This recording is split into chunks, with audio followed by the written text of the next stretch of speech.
مسیح کے نام میں سب کو سلام۔ تو جے یسودی ہر شے یسودی۔ تو عزیزو آئیں آج پڑھتے ہیں متی کی انجیل 16 باب اور اس کی 21 آیت کی تلاوت کرتے ہیں، جس کا عنوان ہے یسوع اپنے دکھوں اٹھانے اور موت کا ذکر کرتا ہے۔ تو آئیں اس کی تلاوت کرتے ہیں۔ اس وقت یسوع اپنے شاگردوں پر ظاہر کرنے لگا کہ اسے ضروری ہے کہ یروشلم کو جائے اور بزرگوں اور سردار کاہنوں اور فریسیوں کی طرف سے بہت سے دکھ اٹھائے اور قتل کیا جائے اور تیسرے دن جی اٹھے۔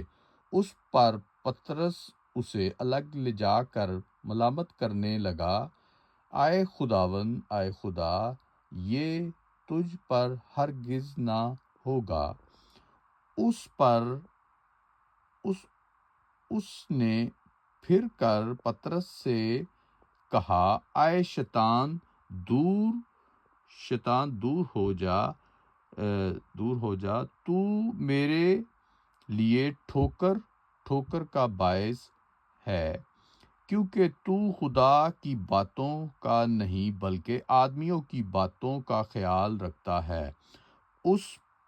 اس وقت یسوع نے اپنے شاگردوں سے کہا اگر کوئی میرے پیچھے آنا چاہتا تو اپنی خودی سے انکار کرے،